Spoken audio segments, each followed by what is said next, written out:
안녕하세요. 사연을 부탁해입니다. 오늘의 사연을 소개하겠습니다. 그날도 아침 설거지와 청소를 끝내고 좀 쉴 겸 음악을 틀어놓은 채 커피 한 잔 마시려고 식탁에 앉았는데 앉자마자 시아버님에게 전화가 걸려왔어요. 큰애야, 나다. 너 혹시 지금 바쁘니? 저요? 아니요. 설거지 막 끝내고 커피 한 잔 마시려고요. 무슨 일 있으세요? 그게 말이다. 내가 매번 너한테 미안한데 지금 경찰서로 좀 가주면 안 되겠니? 내가 지금 조금 멀리 나와 있어서 가려면 시간이 조금 걸릴 것 같구나. 민수는 아무리 전화를 해도 받지도 않고 정말 미안하구나. 시아버님이 정말 미안한 듯이 말씀하셨어요. 경찰서요? 경찰서는 왜요? 설마 어머님이랑 동서 또 사고 쳤어요? 순간 그 말이 제 입에서 툭 튀어나와 버렸고 그런 것 같구나. 진짜 하루 이틀도 아니고 작은 애 들어오고 나서 집안이 조용할 날이었구나. 라고 말씀하시던 시아버님의 목소리에는 노여움이 가득해 보였어요. 어디 경찰서예요? 우선 제가 빨리 가볼게요. 근데 별일 아닐 거예요. 그러니까 혹시라도 운전 급하게 하시지 마시고 조심해서 오세요. 제가 시아버님께 신신당부까지 했고 그제서야 안심이 되셨던지 그래 고맙구나. 큰애 너한테 항상 미안하고 할 말이 없구나. 시아버님이 긴 한숨을 내쉬었어요. 전화를 끊고 급히 차키만 챙긴 채 시아버님이 알려준 경찰서로 운전해서 갔는데요. 그곳에 시어머님과 동서가 나란히 앉아 있었고 그 옆에 한 아주머니가 앉아 있었는데 세 사람의 모습이 말이 아니었어요. 아니죠. 두 사람이 말이 아닌 거죠. 그러니까 우리 동서랑 옆에 앉아있던 아주머니랑 둘이 말이죠. 그 모습을 보며 동서! 어머님 괜찮아요? 제가 놀라서 물었어요. 그런데 그 순간 큰애야! 라는 시어머님의 눈물 젖은 목소리가 들려왔고 곧이어 형님! 이라고 부르며 동서가 저한테 뛰어오더니 제 허리를 꼭 껴안았어요. 그런 동서의 얼굴을 두 손으로 살짝 움켜잡으며 동서! 얼굴이 이게 뭐야? 누가 이랬어? 저도 모르게 큰 소리가 터져나왔어요. 아니, 저기 저 아줌마가 어머님한테 막 삿대질하고 욕도 하고 그러잖아요. 그래서 하지 말라고 했는데 계속 미친 여편네가 어쩌네 저쩌네 그러잖아요. 그래서 저도 막 똑같이 했더니 저 아줌마가 먼저 달려들어서 제 머리채를 잡았어요. 그래서 저도 막 말을 하던 동서가 울먹이기 시작했어요. 뭐? 어머님한테? 저기요, 우리 어머님한테 왜 그러신 거예요? 저도 모르게 앉아있던 그 아줌마에게 달려가서 따져 물었는데요. 운전을 못하면 집구석에나 있지. 왜 운전을 해서 이 사단을 만드냔 말이야. 내가 얼마나 바쁜 사람인 줄 알아? 이보세요. 그걸 왜 아주머니가 판단하시는 거예요? 운전을 늦게 배우면 그럴 수도 있는 거죠. 그런다고 처음 본 사람한테 욕을 해요? 사실 저는 평소에 굉장히 조용한 편인데 불의를 보면 절대 참지 못하는 그런 성격이거든요. 암튼 제가 그 아줌마를 노려보며 말했는데 그런 저를 보던 경찰관이 저기 조용히 좀 해주세요 라며 저를 말렸어요. 그 소리에 우선 제가 크게 숨을 들이마신 뒤 시어머님을 보며 어머님 누가 먼저 달려들었어요? 라고 물었어요. 저기 저 여편네가 갑자기 작은 애한테 달려들었다니까. 시어머님이 분하다는 표정으로 그 아주머니를 노려보기까지 했어요. 그런 시어머님의 말에 그 아주머니가 증거 있어? 내가 그랬다는 증거 있냐고! 라며 비아냥대기 시작했어요. 그 순간 제가 증거 있어요. 블랙박스 있으니까 그거 확인해보시면 되겠네요. 라고 말을 하던 순간 그 아주머니의 표정이 잠시 일그러졌는데요. 뭐야? 블랙박스가 있다고? 당연하죠. 요즘엔 차에 블랙박스 다 있는 거 모르세요? 그거 확인해보겠습니다. 라고 제가 경찰관에게 말을 했어요. 그런데 그 순간 그 아주머니가 저기 그게 말이죠. 우리 서로 쌍방인데 그냥 합의하죠. 라며 갑자기 꼬리를 내리기 시작했어요. 왜요? 한번 할 때까지 해보시죠. 라고 제가 단호한 표정으로 말했지만 에이 좋은 게 좋은 거라고 우리 좋게 좋게 합의합시다. 라며 아주머니가 제 손까지 덥석 잡았고 제가 그 손을 뿌리치며 우리 동서 얼굴 이거 어떻게 하실 거예요? 우리 동서가 얼마나 귀하게 자랐는 줄 아세요? 사돈 어르신들이 아시면 뭐라고 하시겠냐고요. 라며 제가 말했어요. 미안해요. 내가 욱하는 성격이 있어서 그러니까 그냥 좋게 좋게 해결합시다. 아주머니가 계속해서 저를 설득했어요. 하지만 어차피 쌍방이었기에 빨리 합의를 하는 게 나았고 우리는 급히 합의를 한 채 그곳을 나왔어요. 사실 시아버님이 엄청 화가 나 있었기에 빨리 수습할 필요가 있었거든요. 경찰서를 나오면서 제가 시아버님에게 전화를 했고 아버님, 와서 보니까 별일 아니에요. 그 아줌마가 좀 이상한 사람이더라고요. 다짜고짜 달려들어서 동서 뺨도 내리치고 머리채도 자꾸 흔들어댄 모양인데 지금 동서 얼굴이 말이 아니에요. 라고 제가 약간 과장해서 말을 했어요. 뭐야? 그게 정말이냐? 근데 그걸 가만히 뒀어? 순간 시아버님이 흥분한 채 소리쳤어요. 저도 그냥 확 고소해버리려고 했는데 아줌마 사정이 좀 딱하더라고요. 계속 빌어대기도 했고 동서도 그냥 합의하자고 해서 그냥 나왔어요. 그러니까 너무 걱정하지 마시라고요. 제가 시아버님에게 말했는데 동서 얼굴이 말이 아니라는 말에 시아버님의 화도 좀 누그러지신 모양이었어요. 그리고 옆에서 전화통화를 엿듣던 시어머님이 네 시아버지 화 많이 났지? 라고 걱정스레 물었어요. 아니에요. 지금은 괜찮으세요. 어머님이랑 동서 안 다친 게 천만다행이죠. 미안하구나. 다 늙어 빠져서 운전한다고 해서는. 시어머님의 눈에는 눈물이 맺혀 있었어요. 어머님, 운전하다 보면 다 그런 거예요. 저 예전에 운전 배울 때 사고를 어찌나 많이 쳤던지 친정아빠한테 맨날 야단 맞느라 등짝에 나만 하질 않았는걸요? 너도 그랬어? 넌 안 그랬을 것 같은데? 시어머님이 놀라서 물었어요. 안 그러긴요. 운전 배우다 보면 다 그래요. 라며 제가 활짝 웃었고 옆에서 듣고 있던 동서가 형님, 그러면 저 아버님한테 안 혼나는 거예요? 라고 해맑게 웃고 있었는데 제가 그런 동서의 팔을 세게 꼬집어 버렸어요. 형님, 아파요. 라며 동서가 호들갑을 떨어댔는데요. 그런 우리 동서는 정말 착한 사람입니다. 그냥 망아지처럼 천방지축이에요. 동서의 친정은 꽤 부잣집인데 딸만 둘인 그 집안의 막내로 부족함 없이 자라서 그랬는지 그냥 한없이 밝고 말갈량이 같았어요. 그런 동서와 저는 무려 7살 차이가 났는데 우리 남편과 서방님의 나이 차이도 꽤 있는 편이었고 서방님보다 동서가 더 어렸기에 저와는 7살이라는 나이 차이가 나게 되었어요. 우리 시댁은 시부모님과 우리 부부 그리고 동서 부부가 있는데요. 전 학교 선생님으로 근무를 하다가 최근에 몸이 좋지 않아서 휴직계를 내고 쉬고 있는 중이었어요. 그랬던 저는 성격이 상당히 무뚝뚝한 편입니다. 한마디로 애교라고는 눈꼽만치도 없는 많이 차가운 성격이라는 소리를 많이 듣곤 했는데요. 그러니까 아들밖에 없던 시댁에 아들이 하나 더 생겼다고 보시면 될 것 같아요. 처음 시댁에 인사를 드리러 가던 날 저를 보던 시어머님의 슬픈 표정이 잊혀지지가 않네요. 시어머님은 딸을 낳고 싶으셨다는데 안타깝게도 아들만 둘을 낳게 되었고 우리 남편이 결혼한다고 했을 때 저에게 기대를 참 많이 하셨다는데요. 저를 처음 보던 날 시어머님이 아주 든든하구나. 우리 집에 아들이 하나 더 생겼구나. 라는 말을 하실 정도였는데 그런 시어머님의 눈이 어찌나 슬퍼 보이던지요. 그렇게 시간이 흘러 서방님이 결혼하겠다며 지금의 동서를 데리고 왔는데 항상 정적만 흐르던 시댁에 처음으로 웃음소리가 들리기 시작했어요. 우리 동서는 뭐가 그리도 즐거운지 항상 까르르 까르르 소리내어 웃곤 했는데요. 저는 그런 동서가 참 신기할 뿐이었어요. 동서는 매사 모든 것이 다 즐거운 그런 사람이었어요.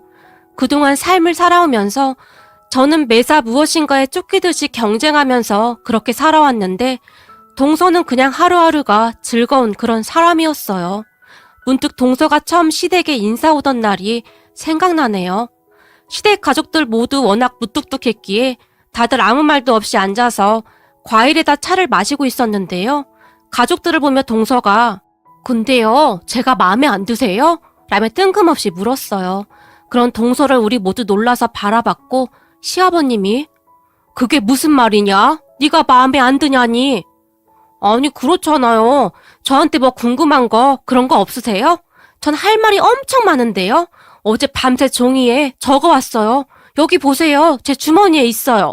라며 주섬주섬 주머니에서 잔뜩 구겨진 종이 한 장을 꺼냈어요. 그 말에 제가 그만 웃음이 터져버렸는데 정말이지 그냥 한없이 맑은 말갈량이 아가씨 같았다고 해야 할까요? 암튼 제 입장에서는 그냥 귀엽더라고요. 시어머님도 그런 저와 같은 생각이셨는지 순간 입가에 웃음이 번졌고 그럼 네가 적은 거 그거 한번 쭉 말해보렴 동서에게 말했어요. 그랬는데 동서가 갑자기 자리에서 벌떡 일어나더니 무슨 연설을 하듯이 목소리까지 낮게 내리깔고는 열심히 읽기 시작했는데요. 저는 춤추고 노래하는 것을 좋아합니다. 그리고 꽃꽂이도 정말 잘해요. 나중에 제가 꽃집으로 만들어 드릴게요. 라며 쉴 새 없이 쫑알쫑알 신나서 말을 했는데 그렇게 동서는 한참 동안을 손짓 발짓까지 해가며 아주 화려한 자기소개를 했어요.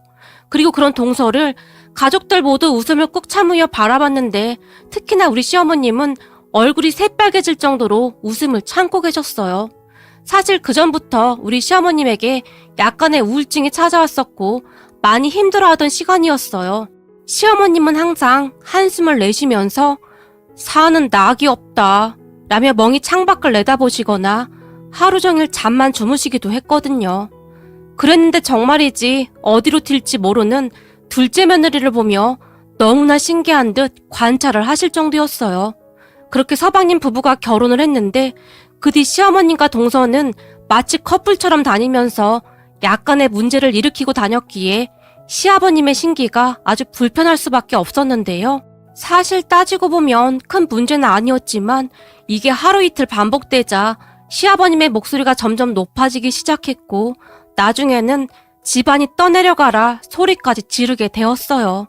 하지만 시어머님과 동서는 전혀 멈출 생각이 없는 것이었는지 매일같이 문제를 일으키곤 했어요. 그런 시어머님과 동서 때문에 저까지 맨날 불려다녔기에 저도 귀찮았던 것은 사실이었지만 저는 그런 동서가 밉지만은 않았어요. 동서가 들어온 뒤로 집안이 밝아진 건 사실이었으니까요. 거기다 우울증으로 병원에 다니시며 약까지 드시던 시어머님이 정말 많이 좋아지셨는데 수녀처럼 깔깔 소리내어 웃는 날이 많아졌거든요. 그랬기에 귀찮기도 했지만 한편으로는 동서에게 고맙기까지 했어요. 그러던 어느 날 동서가 결혼하고 시어머님의 첫 생신이 돌아왔는데 동서가 제게 전화를 해서는 형님, 오늘 어머님 모시고 밖에 나갔다가 한 3시간만 시간 좀 보내다 들어와 주세요. 라며 제게 부탁을 했어요. 왜? 뭐 하려고? 내일이 어머님 생신이시잖아요? 제가 서프라이즈 하려고요. 서프라이즈? 동서 그런데 뭐 위험한 거 그런 거 아니지? 제가 걱정스레 물었어요. 아니에요. 제가 어머님 기분 좋아지게 해드릴 테니까 기다려보세요. 그 순간 동서의 목소리가 춤을 추고 있었어요. 그렇게 얼마 뒤 동서에게 전화가 왔고 시어머님과 함께 현관문을 열었는데요. 우리를 보던 동서가 짜잔! 서프라이즈! 꽃밭에 오신 걸 환영합니다! 라며 천진난만한 얼굴로 활짝 웃었는데 집안의 모습을 살펴보던 시어머님과 제 눈이 휘둥그레지고 말았어요. 세상에나 집안이 온통 꽃밭이었고 꽃향기가 집안에 가득했어요. 그리고 그 모습을 보며 시어머님의 눈에서 하트가 나올 정도였는데요. 세상에나 여기가 천국이니? 정말 예쁘구나! 라며 눈물까지 글썽이셨어요. 시어머님의 말씀처럼 집안이 정말 아름다웠는데 그런 광경은 저도 태어나서 처음 본 듯하네요. 무엇보다도 시어머님이 정말 좋아하셨는데 동서의 그런 티 없이 맑고 발랄한 모습들을 보며 살면서 꽃을 선물 받아본 게 언제인지 모르겠구나. 오늘이 내 인생의 최고의 날이야. 라며 활짝 웃으셨어요. 제가 동서에게 정말 고마웠던 것이 동서가 결혼하고 얼마 뒤에 사실은 어머님이 우울증이 약간 있으셔. 그런데 동서가 있어서 얼마나 다행인지 모르겠어. 동서 덕분에 요즘 어머님이 자주 웃으시더라고. 라는 말을 했었는데 그걸 기억하고는 그러한 것들을 준비했던 것이었어요. 그랬으니 기특할 수밖에요. 그리고 그 뒤부터 시어머님과 동서는 한 쌍이 되어서 뭐든지 같이 하곤 했었는데 어느 날은 동서가 형님 우리 좀 살려주세요. 라며 제게 울먹이며 전화를 했어요. 왜? 무슨 일이야? 지금 어디야? 제가 놀라서 물었는데요. 시댁이요. 근데 빨리 좀 오셔야 할 것 같아요. 우리 너무 무서워요. 동서는 울기 직전이었고 시어머님도 옆에 계신 것인지 큰애야, 큰일 났다. 빨리 좀 와봐라. 라는 소리가 들려왔어요. 그렇게 제가 혼비백산한 채 시댁으로 갔는데요. 시댁 문을 열고 집 안으로 들어서다가 그만 기절 초풍할 뻔했답니다. 세상에나 말이죠. 그 미꾸라지 있잖아요. 추어탕을 끓일 때 쓰는 그 미꾸라지요. 도대체가 몇 마리인지 셀 수도 없을 만큼 많은 미꾸라지들이 시댁 거실 바닥을 마구마구 활개치며 꿈틀거리고 있었어요. 아니 이게 다 뭐예요? 제가 시어머님과 동서를 바라봤는데요. 시어머님과 동서가 소파 위에 올라가서는 겁에 잔뜩 질린 채 저를 바라볼 뿐이었어요. 동서, 이게 다 뭐야? 아니, 그게 말이죠. 요즘 아버님께서 몸살 기운이 있다고 하셔서 추어탕 하려고 사왔는데요. 이왕이면 가족들이 다 같이 먹으려고 많이 사왔거든요. 그렇게 추어탕을 하려고 소파 앞 탁자에 얕은 대야를 넣고 미꾸라지가 잔뜩 들어있는 봉지를 확 부었는데 쟤네들이 갑자기 마구마구 튀어나와 버렸어요. 그래서 제가 너무 놀라서 미꾸라지 봉지를 놓쳤는데 이 모양이 됐어요. 근데 쟤네들 왜 이렇게 큰 거예요? 동서가 겁에 질린 채 말했어요. 우리 집에서 시댁까지 거리가 10분 정도 걸리는데 제가 올 때까지 기다리고 있었더라고요. 그런 동서를 보며 추어탕은 그냥 밖에서 사 먹으면 되는데 근데 동서 추어탕 끓일 줄 아는 거야? 해본 거야? 아니요. 얼마 전에 요리 동영상 보니까 별거 없길래 한번 해보려고 했던 건데 그 영상에선 이런 비상 상황은 없었는데 쟤네들은 왜 이러는 거예요? 동서가 마구마구 몸을 비틀어대고 있는 미꾸라지들을 보며 잔뜩 인상을 쓰며 말했어요. 그런 동서의 말에 저는 그저 기가 막힐 뿐이었는데요. 옆에서 우리의 대화를 듣던 시어머님이 그러니까 내가 그냥 사 먹자고 했잖아. 일 어쩌니 그래? 니들 시아버지 오면 또 한번 난리 칠 것 같은데. 큰애야, 근데 나도 저 미꾸라지들이 너무 무섭구나. 징그러워서 만질 수가 없어. 어떡하니?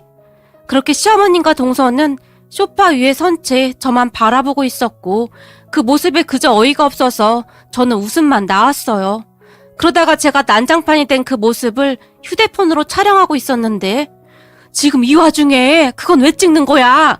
시어머님이 놀라서 물었고 어머님, 저는 이런 광경은 난생 처음이에요. 너무 신기해서요.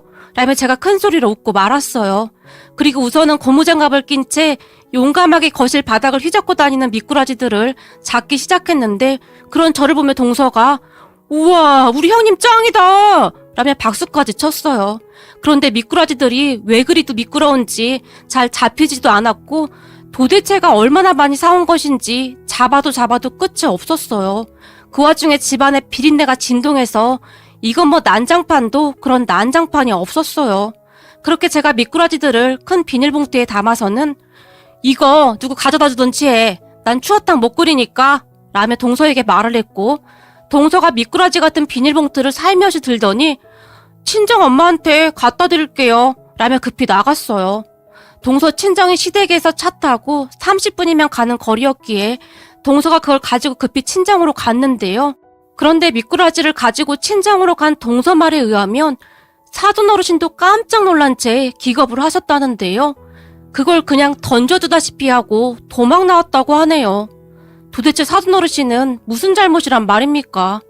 그리고 시어머님과 저는 비린내를 없애기 위해 주방세제로 집안을 몇 번이나 닦았는지 모르겠습니다. 하지만 미꾸라지 비린내는 완전히 없어지지 않았고 잠시 후 청소를 끝내자마자 집 안으로 들어서던 시아버님이 아니 이게 무슨 냄새야? 그리고 큰애 너는 지금 이 시간에 여기에 왜 있는 거니? 라며 시어머님과 저를 바라봤어요. 저기 그게 어머님이랑 할 일이 좀 있어서요. 그리고 지금까지 있었던 거 그냥 밥이나 먹고 가려고요. 라며 제가 시아버님의 눈을 피하며 조심스레 말을 했는데 그런 제 모습에서 뭔가 이상한 낌새를 눈치채셨던 것인지 둘이 나한테 뭐 숨기는 거 있는 거 아니야? 시아버님이 다시 물었어요. 아니에요. 진짜 아니에요. 아버님 식사하셔야죠. 라며 제가 얼른 말을 돌렸어요. 우선 그렇게 조용히 넘어가는 듯 했는데 시어머님과 제가 밥상을 차리던 사이 소파에 앉아서 TV를 보시던 시아버님이 아니 이게 뭐야? 라며 혼비백산한 채 찻잔까지 떨어뜨리셨어요. 그 모습에 깜짝 놀라 제가 바닥을 내려다봤는데 세상에나 소파 밑에 미꾸라지 몇 마리가 아직 남아있었던 모양입니다. 소파 밑에 물이 조금 남아있었던지 꿈틀꿈틀 소파 밑에서 기어나온 모양인데 그 모습을 보며 시아버님이 기겁할 수밖에요. 결국 그날의 사건이 다 밝혀지게 되었고 내가 살다 별일을 다 본다. 작은 애야 그렇다 치더라도 당신까지 왜 그러냐고. 시아버님이 시어머님을 보며 나무랐지만 소파 밑에서 기어나온 미꾸라지를 보며 기겁하시던 시아버님의 모습이 계속 떠오르는 건지 시어머님이 억지로 웃음을 참고 계셨어요. 제가 그런 시어머님의 손을 꽉 잡으며 어머님 제발요 라고 말을 했는데요. 그런 제 말에 시어머님이 그만 웃음을 터뜨려 버리셨어요. 그 바람에 시아버님이 더 화를 내셨고 제가 시어머님을 방으로 억지로 들어가게 하고는 아버님, 요즘 어머님 병원도 안 다니시고 우울증 약도 안 드시잖아요. 얼마나 다행이에요. 사실 동서가 계속 말썽을 일으키긴 하지만 그 덕분에 어머님이 진짜 많이 좋아지셨잖아요. 사실 전 지금이 더 좋은 것 같아요. 전에는 집안 분위기가 많이 무거웠는데 요즘은 동서 덕분에 웃음이 끊이질 않잖아요. 그러니까 아버님도 그냥 그러려니 하세요. 동서 아까 미꾸라지 때문에 잔뜩 겁먹어서 지금도 제정신이 아닐 거예요. 아버님이 아까 그 모습을 보셨어야 해요. 진짜 얼마나 웃기든지 말도 마세요. 라며 저도 참았던 웃음을 터뜨려버렸어요. 그리고는 시아버님에게 휴대폰으로 찍은 동영상을 보여드렸는데 시어머님과 동서가 소파 위에 올라가 잔뜩 겁에 질려 서 있는 모습을 보며 시아버님의 얼굴이 갑자기 시뻘개지셨는데요. 제가 보기에는 웃음이 나오려는 것을 꾹 참고 계신 것 같았어요. 아버님, 동서 표정 좀 보세요. 그리고 이럴 때는 그냥 웃으셔도 돼요. 라는 제 말이 끝나자마자 시아버님이 갑자기 큰 소리로 웃음을 터뜨려 버리셨어요. 그렇게 시아버님과 저는 영상을 보며 진짜 한참 동안을 큰 소리로 웃었고 한참을 웃고 난 시아버님이 큰애야 그거 다시 한번 돌려봐라 라는 말을 하기에 이르렀고 둘이서 영상을 몇 번이나 다시 봤는지 모르겠습니다. 거기다 나중에는 시어머니까지 나오셔서는 작은 애 얼굴 좀 봐라 라며 아주 박장대소까지 하면서 웃으셨어요. 그 뒤 그 동영상은 우리 집안 가부로 남게 되었는데 가족 모임을 할 때마다 그 동영상을 틀어놓고는 한참을 웃곤 한답니다. 참 신기했던 것이 말이죠. 아무리 봐도 터져나오는 웃음을 참을 수가 없었는데요. 동서만이 그 영상 좀 그만 보면 안 돼요? 라고 볼멘 소리를 할 뿐이었어요. 그리고 그 뒤에도 동서는 엉뚱한 행동을 참 많이 했고 우리 가족은 그런 동서를 보며 웃음을 참지 못하고 있답니다. 이제는 시아버님도 그냥 포기하신 건지 박수까지 치면서 박장대소를 할 정도예요. 제가 이 글을 보낸 이유는 동서에게 고맙다는 말을 꼭 하고 싶어서입니다. 동서 덕분에 많이 웃어서 우리 가족들 모두 많이 행복해. 앞으로도 잘 부탁해. 오늘의 사연은 여기까지였습니다. 즐겁게 보셨다면 구독, 좋아요 부탁드립니다. 고맙습니다.